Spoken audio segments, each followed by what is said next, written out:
Welcome to Unfair Camera Comparisons. Today we are going to be comparing the Google Pixel 3 XL versus a cinema camera, the Canon C200, because, you know, why not? If it was fair, it wouldn't be as much fun. What's up everyone, I'm the Everyday Dad. If I can figure it out, you can figure it out. I love these two cameras are some of my favorite cameras currently on the market today. I am consistently impressed with the image quality that comes out of the Pixel 3 XL. Now, in full disclosure, Google did send it to me. They didn't say, hey, make any videos. They just said, hey, try this out and see how you like it. So I'm really impressed with the Google Pixel 3 XL. The 4K quality is surprisingly good for a cell phone. However, the Canon C200 is the current love of my life. I don't think my wife is out here, right? Nobody tell her that I said that, okay? We'll keep that between all of us. But I love this camera. It's got so many pro features in it that makes my life so much easier when it comes to content creation. But let's find out. Now, both of these cameras can shoot 4K, 30 frames per second. I'm sure they can do other things too, maybe? But you know what? Oof. It is freezing out here today, so what we're gonna do, let's head back into the studio, talk about some specs and some features, and then we'll come back out here. But dang, I need some hot cocoa. So much better. And we're on the cinema camera now, and if we're gonna have it, we might as well use it, right? So before we decide to go freeze again, let's go over the specs on both cameras to make sure we're all on the same page. And a quick disclaimer, I'm not a photographer, nor am I a pro videographer. I make home videos and I make YouTube videos, so those are the specs I'll be covering today. If you're gonna have a cinema camera, why not compare it against cell phones? Like, that seems to be like the perfect thing to do, right? The Google Pixel 3 has a 12.2 megapixel dual pixel f1.8 camera. It has autofocus, which they license from Canon, and they have dual pixel phase detection autofocus. The main camera does have optical and electronic image stabilization with a 76-degree field of view angle. The rear camera can record in 1080p up to 120 frames per second and 4K at 30 frames per second, which is kind of disappointing. A lot of their competition does 4K at 60, so I wish it did 60, it's not a deal breaker. The front cameras, however, are dual 8 megapixel wide and normal angle field of views. The wide angle is a 97-degree field of view and the normal is a 75-degree field of view. The wide is 2.2, the normal is 1.8. The front camera can do 1080p up to 30 frames per second. The Canon C200, on the other hand, has a super 35mm, which is a little bigger than APS-C if you're used to stills cameras, CMOS dual pixel sensor, which also has dual pixel autofocus. It can do 4K cinema at 60 frames per second, and it can do UHD at 60 frames per second also. It can do 120 frames per second in 1080p, and it can shoot in Canon's RAW light. Now, these are strictly the video specs coming out of both cameras. Obviously, the Pixel does much more than take videos. It also does amazing photos. And the C200 has more than just the sensor. I mean, we'll talk about this more in a second. Physically, there's no comparison between the two. The C200 is a huge, heavy, professional camera, but it has some serious benefits for that weight. Some of my highlights are the dual XLR inputs for pro level audio, internal ND filters, 1,000 record buttons, dual SD card slots, a CFast slot. There's just so many things on this. The Pixel, on the other hand, is a cell phone. I mean, it's a good feeling cell phone to be sure, but a cell phone nonetheless. Physically, it has the power button and some volume buttons.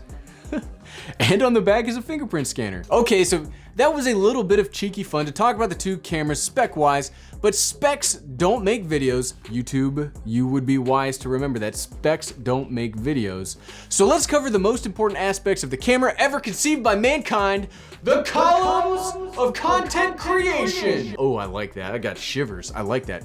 First up, image quality. Yes, we'll do the least interesting one first. Image quality. Okay, so let's button ourselves back up and head outside for an image quality comparison. Okay, here we go. Okay, and we're back. So now that we've talked about the specs, we've talked about the features, I've had some hot cocoa. Let's do we can't really do a vlogging test because the Canon C200 is a little too big for that, but let's do a quick video test where we're just kind of you can see the difference when we go from highlight to shadows to the camera's kind of on an angle here, so everything's gonna angle a bit. Everything's gonna get Dutch angled a little bit, but that's an artistic choice. That's not because the camera's on a weird angle. So one of the things that I think cell phone cameras are really gonna start crushing medium range and even some higher range cameras is easy dynamic range. So they all have smart HDR features inside of it, which you can kind of see right now. So from what I can see on the C200's monitor, this is all blown out. I'm not really exposed very correctly, but I imagine that the smart HDR in the Google Pixel 3 is doing a pretty good job of maintaining detail in the highlights and the shadows because, like we mentioned, oh, another Dutch angle. The processing power inside of cell phones is what gives them a very good edge against like medium range cameras and even some cinema cameras as we're seeing. So do I think they will totally sweep cinema cameras off the map? No, obviously not. That's not gonna happen. I still really like the image out of the C200 way more. It looks more natural, looks just so good. But the Pixel 3, and I assume when we check out the iPhone XR next week, that the smart HDR, the processors are getting so good, they're gonna start knocking on the door of some HDR workflows when we start talking like middle range or low end cameras. Okay, now that we're at an angle, okay, back to the video. Okay, the cinema camera does kind of step all over the little cell phone that could, but I do think the Google Pixel does an outstanding job for being a cell phone.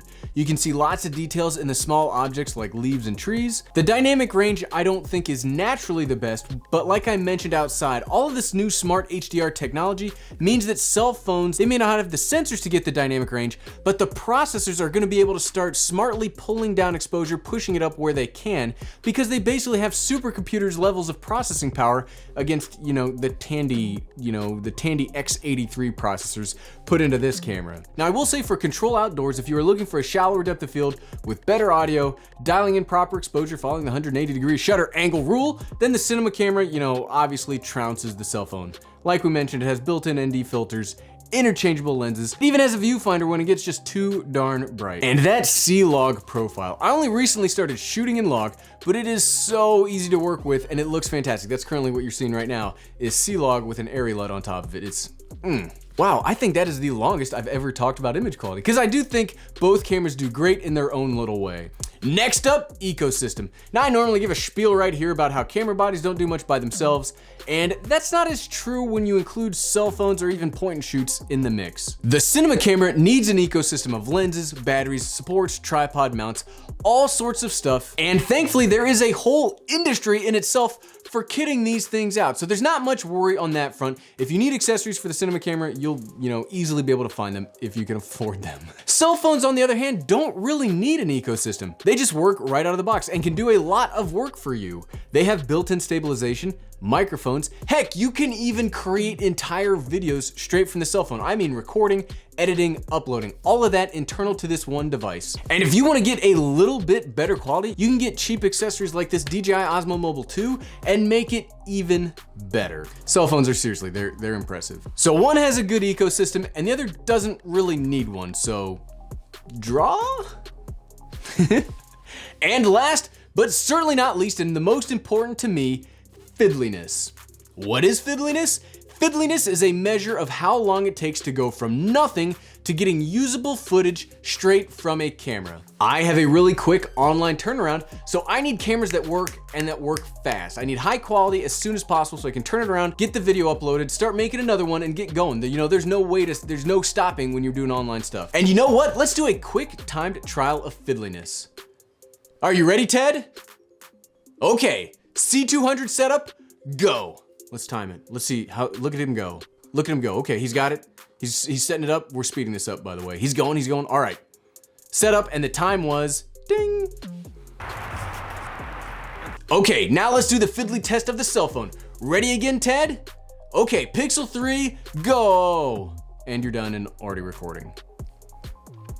So yes, you have to give up a certain level of image quality for ease of use, and for some of us, that might be a perfectly valid sacrifice. I think online content does not need top-level cameras. I think it just needs good enough in a way that you can use your workflow to get stuff up consistently. Now, I do think the C200 is one of the least fiddly cinema cameras out there with its autofocus, touchscreen interface, the ability to process your audio automatically in camera, and with those internal NDs, you don't even need to bring extra filters with you. It's just a really good, quick camera, I mean, that's the reason I got this one instead of another one. But I just press 2 buttons on the cell phone and it's good to go. So, you know, you're gonna have to balance that yourself. So I am definitely gonna cheat here and say both are awesome in their own niche. Whew, over 1,000 words later, so what? So should you throw your cell phone away and go out and buy a cinema camera?